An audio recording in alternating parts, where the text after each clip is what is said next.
నమస్తే, welcome to our channel. నేను miss సిరి. కేసీఆర్కి ఎమ్మెల్యేలు షాక్ మీద షాక్ ఇస్తున్నారా? ఇప్పటికీ చాలామంది బయటకు వచ్చేస్తున్నట్టు వార్తలు వస్తున్నాయి. అయితే ఇప్పుడు మరొక ఎమ్మెల్యే కూడా బయటకు వస్తున్నట్టు వార్తలు వస్తున్నాయి. ఇందులో ఎంతవరకు వాస్తవం ఉంది? సో ఈ అంశాన్ని మనకి ఇంకా క్లుప్తంగా వివరించడానికి మనతో పాటు ఉన్నారు సూర్యదేవర లత గారు. తను మన టీడీపీ లీడర్. నమస్కారం మేడం. నమస్తే మేడం. ఇప్పుడు చూస్తున్నట్టయితే కేసీఆర్ గారికి అంటే ఈసారి గెలవకపోవడం వల్ల గెలిచిన ఎమ్మెల్యేలు కూడా చాలా వరకు బయటకు వచ్చేస్తున్నారు, అంటే కాంగ్రెస్ పార్టీలో చేరిపోతున్నారు అని చెప్పి మనకు వార్తలు వస్తున్నాయి. అయితే ఇప్పుడు చూస్తుంటే ఇంకొక ఎమ్మెల్యే పేరు కూడా వినిపిస్తుంది. తను కూడా బయటకు వచ్చే అవకాశాలు ఉన్నట్టు అనిపిస్తుంది. సో దీన్ని అసలు మనం ఎలా చూడాలి? అసలు కేసీఆర్ నెక్స్ట్ స్టెప్ ఎలా ఉండబోతుంది? అసలు కేసీఆర్ గారి టీంలో గెలిచిన ఎమ్మెల్యేలు అందరూ కూడా చాలా వరకు కూడా రహస్యంగానే కానివ్వండి, సో వాళ్ళకి కొంతమందికి పాత పరిచయాలతో రేవంత్ రెడ్డి గారితో ఉన్న పరిచయాల పరంగానే కానివ్వండి, ప్రతి ఒక్కళ్ళు కూడా కలుస్తూనే ఉన్నారు. సో కలుస్తున్నారు. సో వాళ్ళు ఎప్పటికైనా మారిపోతారనేది కూడా అది కేసీఆర్ గారికి కూడా తెలుసు. ఎందుకంటే అది ఒక నియంత పాలనలాగా ఉన్నప్పుడు అక్కడ ఎవరు ఉండాలని కోరుకోరు. ఎందుకంటే ఆయన ఎప్పుడు నియంతలాగా వ్యవహరించారే కానీ వాళ్ళ దగ్గర ఎప్పుడూ కూడా, ఇప్పుడు అదే తెలుగుదేశమే కానివ్వండి, ఇట్లాంటి పార్టీల్లో ఉన్న వాళ్ళకైతే స్వతంత్రం అనేది ఉండేది. అక్కడ ఎవరికి ఆ స్వతంత్రం అనేది లేదు. సో లేకపోవడంతో వాళ్ళు ఎప్పుడూ కూడా వాళ్ళు ఏదైనా అంటే ఇన్ని రోజులు ఉన్నారు అని అంటే కారణం ఏంటంటే అధికారంలో ఉన్నది కాబట్టి.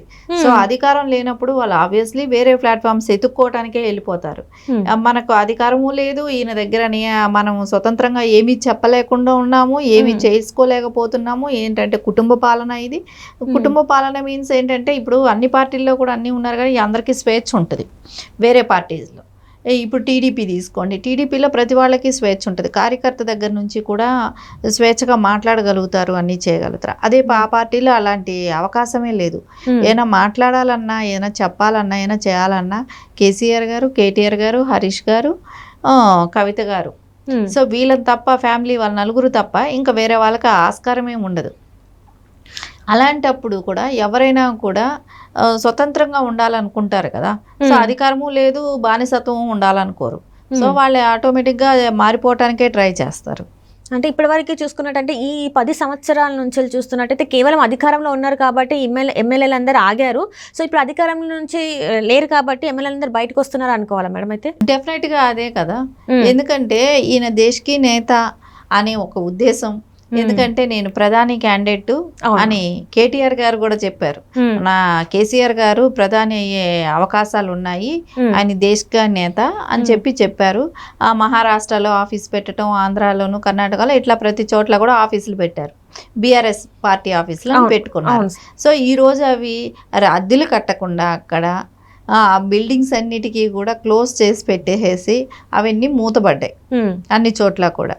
సో అలాంటప్పుడు వీళ్ళు ఆశించింది ఉంటుంది కదా, ఈ క్యాడర్ కానివ్వండి, ఎవరైనా కూడా ఏది మన కేసీఆర్ గారు ప్రధాని అవుతానన్నారు, అయ్యో ప్రధాని కూడా కాదు, సరే ప్రధాని అయినా మనము ఆయన దగ్గర ఆయన చెప్పినట్టయినా బానిసల్లాగా ఉండేవాళ్ళం, ఆయన ప్రధాని కూడా కానప్పుడు ఈ బానిసత్వ బతుకులు మనకెందుకు, మనం స్వేచ్ఛగా అయినా ఉందాం వేరే పార్టీకి వెళ్ళి అనే దానికి వెళ్ళిపోతారు. ఇంకా ఎందుకంటే ఎన్ని రోజులు బానిసత్వంగా ఉండాలని ఎవరు అనుకోరు. ఒకటి అధికారం లేనప్పుడు వాళ్ళు జంప్ అవటం, ఈ రెండే ఉంటాయి. సో అది ఈ రోజు మటుకు, ఎందుకంటే వీళ్ళు అధికారంలో ఉన్నదప్పుడు చేసిన దానికి ఇప్పుడు వీళ్ళు మాట్లాడేదానికి కూడా ఎక్కడా పొంతం లేదు. ఎందుకంటే మనం చూస్తున్నాం, కవిత గారు మొన్న ధర్నా చౌక్లో కూర్చొని ధర్నా చేశారు. ఎంత హాస్యాస్పదం. అదే ధర్నా చౌకే ఉండకూడదు, ధర్నాలు చేసే పని ఏముంది బాయ్ అన్నారు వాళ్ళ టీఆర్ఎస్ గవర్నమెంట్ రాగానే. ఈరోజు మళ్ళా నువ్వు అదే చోట నువ్వు ధర్నాలు చేస్తున్నానని తీసేసిన చోట నుంచి మళ్ళీ మేము వెళ్ళి అక్కడ ధర్నా చేస్తాం, మేము ప్రభుత్వ వ్యతిరేక ఇవన్నీ మేము ఎండగడతాం, అది ఇది నిలబెట్టి చెప్పడానికి ఎంతవరకు కరెక్ట్ అనుకున్నారు కవిత గారు? సో ప్రజలు అందరూ ఆలోచించరా ఈ విషయాల గురించి? సో మీరున్నప్పుడు మీరు ఏం చేశారు? ఈ రోజు వెళ్ళి గవర్నమెంట్ వచ్చిన 3 నెలలు కూడా కాలేదు, 3 నెలల్లోనే నువ్వు వ్యతిరేకత అని చెప్పేసి వెళ్ళి నువ్వు మాట్లాడటం అనేది ఎంతవరకు కరెక్ట్? మహిళలకి ఏ రోజు వీళ్ళు అవకాశాలు కల్పించారు? బీఆర్ఎస్ పార్టీలో మహిళలకి ఎప్పుడు కూడా అవకాశాలు లేవు. ఎందుకంటే ఫస్ట్ టర్మ్ అంతా ఒక మినిస్టర్ కూడా లేదు. అవును మేడం, ఒక్క మినిస్టర్ కూడా లేదు. సో దాన్ని బట్టి తెలుస్తుంది కదా మహిళలకి ఎంతవరకు వాళ్ళు విలువిచ్చారు, ఎంతవరకు అవకాశాలు కల్పించారు. ఈ రోజు అదే మహిళల కోసం నేను పోరాడుతున్నాను, అదే ధర్నా చౌక్లో కూర్చున్నాను అని అంటే ఎట్లా ఉంటుంది? ప్రజలు మర్చిపోయారా గతం? సో 3 months 4 months బ్యాక్ మీ ప్రభుత్వమే కదా, అంత తొందరగా ఎలా మర్చిపోతారు? ప్రజలకి తెలుసు కదా, అందరం చూసిన వాళ్ళమే కదా. సో అది అన్నీ గుర్తు పెట్టుకునే ఈరోజు నాయకులకి అధికారమా బానిసత్వమా అనుకున్నప్పుడు అధికారం ఎక్కడుంటే అక్కడికి వెళ్తారు. ఇక్కడ అధికారం ఉంటే ఉండేవాళ్ళు, అధికారం లేదు కాబట్టి మనం అధికారం లేకుండా బానిసత్వ బతుకులు మనకెందుకు అనుకుంటున్నారు. ఎమ్మెల్యేలు అందరూ జంప్ అవుతారు, కార్యకర్తలు వెళ్ళిపోతారు, రేపు పొద్దున నాయకులు వెళ్ళిపోతారు, అందరూ వెళ్ళిపోతుంటారు. సో బీఆర్ఎస్ బోర్డు పక్క రాష్ట్రాల్లో ఎలా క్లోజ్ చేసుకుందో తెలంగాణ రాష్ట్రంలో కూడా అతి తొందరలో మనం చూస్తాం క్లోజ్ అయిపోద్ది.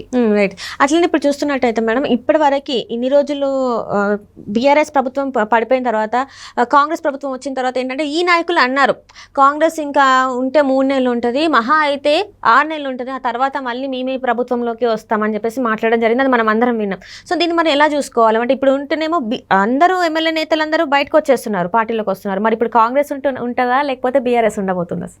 కాంగ్రెస్ యాక్చువల్లీ అధికారంలో ఉంది. సో ఎక్కడ కూడా జాతీయ పార్టీలు ఎప్పుడు కూడా నేషనల్ పార్టీ ప్రాంతీయ పార్టీని ఎదగనివ్వటానికి అసలు ఎప్పుడు ఇంట్రెస్ట్ ఉండవు. ఎందుకంటే బీఆర్ఎస్ని ఎదగనివ్వరు. ఇంకోటి ఏంటంటే బీజేపీ కూడా ఏమంటుంది, మాకు అపోజిషన్ కాంగ్రెస్సే అంటుంది. సో కిషన్ రెడ్డి గారు ఓపెన్గా స్టేట్మెంట్ ఇస్తున్నారు. సో బీజేపీ కాంగ్రెస్ రెండే ఉండటానికే ఇష్టపడుతున్నాయి. సరే ఒకవేళ అలా ఉండాలి అని అనుకున్నా కూడా మీకు ఉన్న నాయకత్వ లక్షణాలు ఏంటి? అసలు ఎలా అంటే మీరు బానిసత్వ బతుకులు బతకడానికి ఎవరు ఇష్టపడతారు? అదే టీడీపీ ఉంది, స్టిల్ 21 సంవత్సరంగా పార్టీ అధికారంలో లేదు, అయినా కూడా క్యాడర్ ఉంది. ఎందుకుంది? పార్టీ మీద అభిమానం, నాయకుడి మీద ఉన్న అభిమానంతో ఉన్నారు. మీకు అది లేదు, మీ దగ్గర అభిమానించే నాయకుడు ఒక్కళ్ళు లేరు. సో ఎందుకుంటారు? కేడర్ ఉండదు, కార్యకర్తలు ఉండరు, ఎవరు ఉండరు రేపొద్దున. అది ఏదో ఒకటి ఉండాలి. సో ప్రాంతీయ పార్టీగా ఎదగాలంటే కొంచెం బానిసత్వం అనేది ఉండకూడదు. బానిసత్వ బతుకులకి ఎవడూ ఇష్టపడడు. అది తెలంగాణలో పోయిన దాన్ని తెలుగుదేశం పీరియడ్ వచ్చిన తర్వాత బానిసత్వ బతుకులు పోయాయి. తెలంగాణ గవర్నమెంట్ కేసీఆర్ గవర్నమెంట్ వచ్చిన తర్వాత అది స్టార్ట్ అయ్యింది. సో అది ఇప్పుడు కాంగ్రెస్ వచ్చాక పోయింది. సో ఎవరైనా కూడా ఏమనుకుంటారు, ఎవరికి ఇండివిజువాలిటీ వాళ్ళకు ఉండాలనుకుంటారు, ఎవరు బతుకు వాళ్ళు బతకాలనుకుంటారు, మన మీద ఒకళ్ళ పెత్తనం ఎందుకు అనుకుంటారు. సేమ్ ఎమ్మెల్యేలు ఎంపీలు అదే అనుకుంటుంటారు కదా.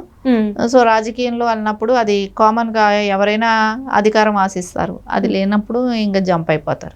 అంటే ఇది కేవలం మన కేసీఆర్ గారి స్వయంకృత అపరాధం అని అనుకోవచ్చు మనం. అంటే నేతలందరూ ఇలా చేజారి వెళ్ళిపోవడం, గెలిచినా కూడా పక్క పార్టీల వైపు చూస్తున్నారు అంటే ఇది నేతదే తప్పదు అనుకోవచ్చా మేడం? మనం డెఫినెట్గా కేసీఆర్ గారి ఆయన చేసుకున్న స్వయంకృత అపరాధం ఇది.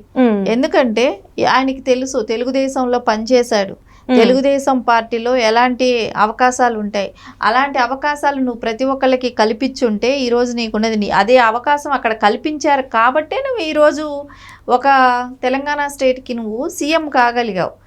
సో కానీ నీ పార్టీలో నువ్వు ఎవరికి అట్లాంటి అవకాశాలు కల్పించలేదు కదా. నీ దగ్గర స్వేచ్ఛ ఎవరికి ఉంది? నువ్వే సెక్రటరేట్కి రావు, నీ దగ్గర స్వేచ్ఛగా మాట్లాడే అవకాశం ఎవరికి ఉంది? నువ్వు ఎవరైనా నలుగురిని కలుస్తున్నావా రోజుకి? అలాంటి నాయకుడికైనా అపాయింట్మెంట్ ఇవ్వగలుగుతావా? వాళ్ళు వచ్చి వాళ్ళ బాధలు ఏమైనా నీతో చెప్పుకోగలుగుతారా? ఎక్కడా లేదు, ఆ అవకాశమే లేదు. అవకాశం లేనప్పుడు ఎందుకుంటారు?